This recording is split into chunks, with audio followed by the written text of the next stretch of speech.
Hey everyone, welcome back for another deep dive. Flatty back, always good to have you.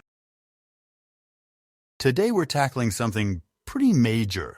We're talking about the potential fallout from a big political event, Trump back in the Oval Office. Yeah, definitely a lot to unpack there. Absolutely. We're looking at a really insightful article here called What Trump's Victory Means for Global People Strategies.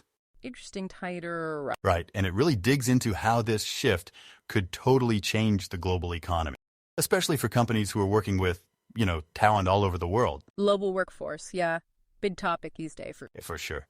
So the article calls this a watershed moment and doesn't mince words.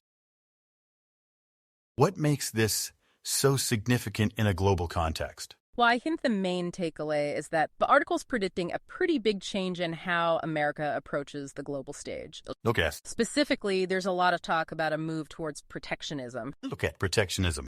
For our listeners out there working in, global people strategies, what does that actually mean for them practically? Well, protectionism is all about, your domestic industries from competition abroad. And one of the most common ways to do that is through tariffs. Right, tariffs on imports. Exactly. And those tariffs, they can really throw a wrench in these intricate global supply chains that so many businesses rely on. Yeah, totally. And it's not just about, you have to find a new supplier. You've got to think about the legal side of things, contracts, regulations. Oh, yeah, it can be a real logistical nightmare. Oh, yeah. Can get thrown off. It's that ripple effect the article mentions, but specifically hitting those global people strategies. You're saying global mobility is about to get even more complicated than it already is. Definitely. I mean, think about it. Global mobility, basically how companies move their employees around the world. That's going to be under a lot of pressure. Makes sense. Companies who depend on a global workforce, they might be in for a bumpy ride. Yeah. So can you give me an example of how that might play out? Like a specific industry, maybe? Sure. Think about the tech world. They rely super heavily on engineers from India, right? Right. If new restrictions pop up, they might have to shift their hiring and focus more on domestic talent. And that can have all sorts of consequences. Like what? Well, for starters, salaries could go up. You've got more companies competing for the same pool of skilled workers here in the U.S. And some companies might even have to invest, big time, in retraining programs to get people up to speed. Interesting. Couldn't that be a good thing, though, in the long run? More investment in the U.S. workforce. You're right, there could be some long-term positive, but that transition, it can be pretty messy and costly. Sure.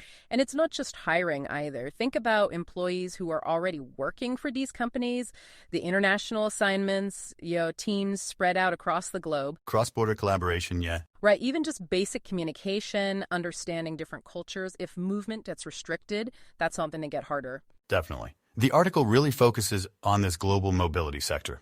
What does that actually mean for someone who's, maybe not familiar with that term? Break it down for us. So global mobility is basically how companies manage their employees who are working in different countries. Okay.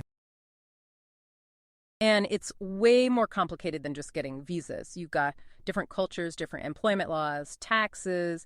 It's a whole web of things companies have to navigate. A lot of moving parts. And if policies change suddenly, it can have a massive impact on the whole system. So I know we touched on this earlier, but this is where Trump's stance on immigration really comes into play, right? Exactly. Historically, he's been pretty restricted on immigration. So if that translates into tougher policies once he's in office, well, it's going to be a lot harder for businesses to bring in skilled workers from overseas. And for companies who depend on that global talent pool, that's got to be a concern. During his campaign, Trump was pretty vocal about these issues, right? Oh, yeah, his rhetoric was strong. So, think what he said on the campaign trail will translate directly into policy. That's the million-dollar question, isn't it? It is. It's always tough to predict how campaign talk will translate into actual action once someone's in the Oval Office. So there's definitely some uncertainty there. So for companies that are trying to plan for the future, but there's so much up in the air, what's your advice? Especially for our listeners who are focused on people strategies. Well, the most important thing is to stay informed. Keep a close eye on policy changes as they happen and be prepared to adapt. Don't bury your head in the sand. Exactly. And don't just skim the headline. Really dig into the details of these policies. Subscribe to some specialized newsletters, go to industry conferences, comp to legal experts who specialize in immigration. Be proactive. Exactly. Be proactive about getting the information you need. So to wrap things up for our listeners today, what's the biggest takeaway? I think the key is to really understand how these political changes might play out. And that's especially important if your business depends on a global workforce. For sure. And beyond just the business and locations, we should also think about the human element. Yeah, absolutely. How will these potential changes to global mobility affect individuals and families? People whose lives and livelihoods depend on being able to move and work in different countries. Good point. There are some really big potential societal and cultural impacts here that go way beyond just profits and losses. Definitely something to think about. Lots to consider. Thanks so much for joining us for this deep dive. Always a pleasure. You're anytime. And to all our listeners out there, thanks for tuning in,